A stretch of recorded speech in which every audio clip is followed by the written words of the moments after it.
the glue that, you know, keeps this band together is, I think we have a common love for the music that Backyard Babies play, and by taking this break and coming back and doing it, I think we prove to ourselves and to everyone else that you know, that we're going to do it forever, and that's our goal.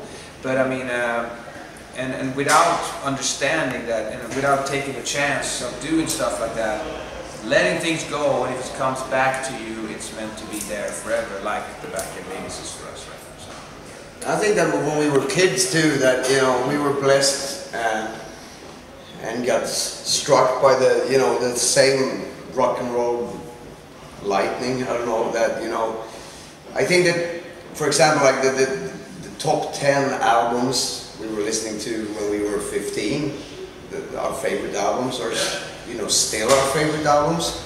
I don't know, maybe we're a bit on-track minded, but I don't know, we have still, you know, we formed this band when we were almost, you know, we were teenagers, and now we're old duffers. But still, you know, we cannot, you know, rock and roll is exactly the same to me today as it was when I was 15.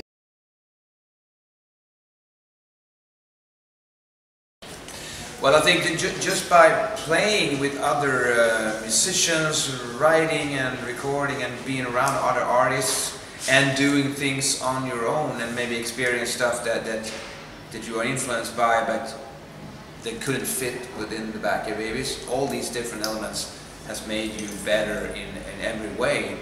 And I think that you can hear that in one way, but even if you don't hear it, that was like one of the reasons why, you know, we are doing this again, why it's so fun and why it sounds so great, even if you can't really hear it on the record. I think it's the same thing for Dragon as well, and for any musicians, you know. I mean, if you're at the same job for 20-25 years, maybe it's really a good time to take you know, some time off and work with something else for a while, and maybe you find the inspiration to get back to what we did. And if you don't, maybe you're not meant to do that.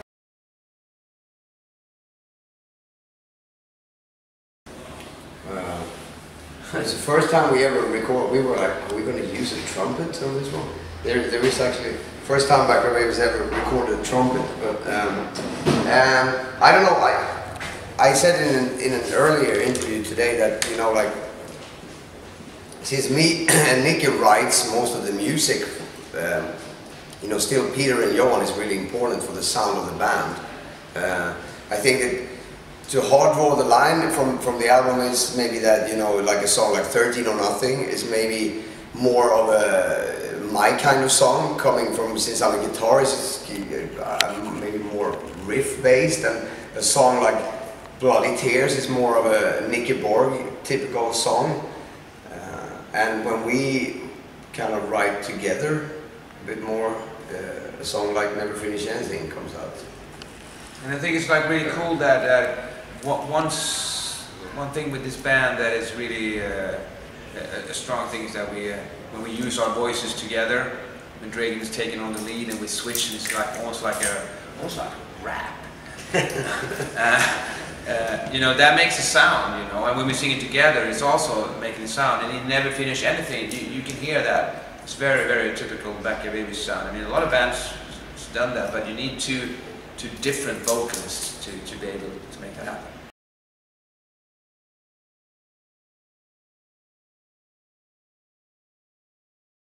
I don't know. I think that these, you know, the holiday or the break, you know, these years off, gave us time to, you know, to look at ourselves in kind of like from a fan perspective or like a third person perspective. To I could actually sit in, you know, and try to, you know, figure out what fans loves about Backyard Babies and what we love. And yeah, and you know, what do I love about Backyard Babies? And when we did this album, it's kind of like, I think that if you're a Backyard Babies fan and know all our albums, I think that you can hear on 4x4, our new album, that it's got like a little piece of every time era, so to say. Yeah, I mean, this might sound really weird, but I think that what we've been influenced by is our old own records in one way, Yeah. but without trying to repeat anything.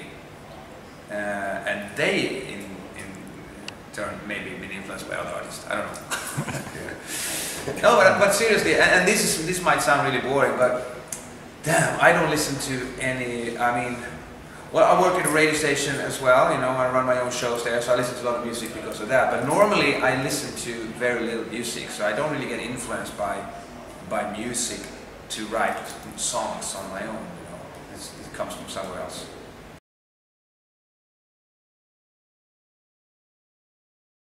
Oh, we used the same producer as we did on the last studio album, Jacob Hellner, who's known for his work with Rammstein. Because of various reasons, you know. We know him, we trust him, he has a great studio close to where we live and can have everything, you know, there. We both recorded and mixed there.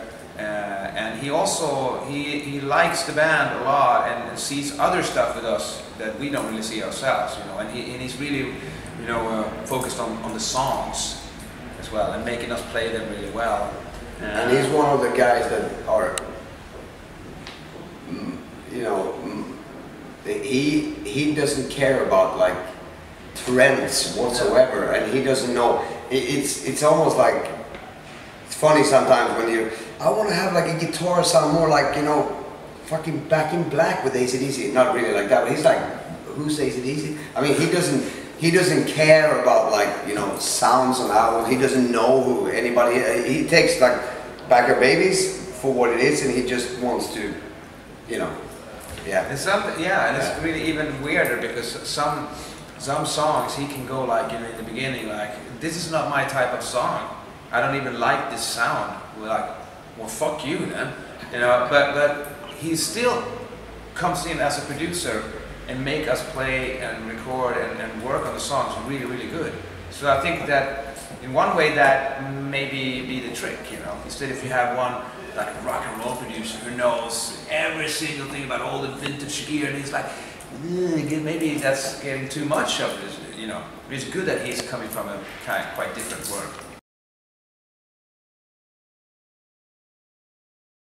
Maybe it gets too analyzed, and if you have like he's such a great guitar player and producer, maybe we all gonna sit around and wanking around with that fucking guitar riff until it's gonna be stupid, you know. He can't play guitar. He tells Dragan to play it like different, maybe whatever, you know, and that gives Dragan, you know, the opportunity to actually develop or play different on his own. And then to me as well, he can't sing. He's like, just sing a harmony there. I'm like, well, show me how. No, I can't. Just, you know, I think that's a good thing. Yeah, it's more of a, oh fuck, I sound like a hippie here. It's more like some kind of like free-form punk rock music. Like we just throw ourselves into some fucking black hole and just start from there, you know.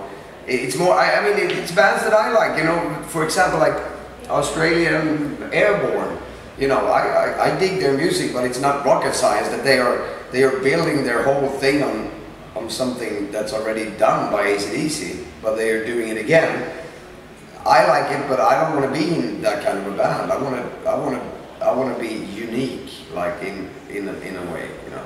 And it's hard to be because it's kind of like in that time.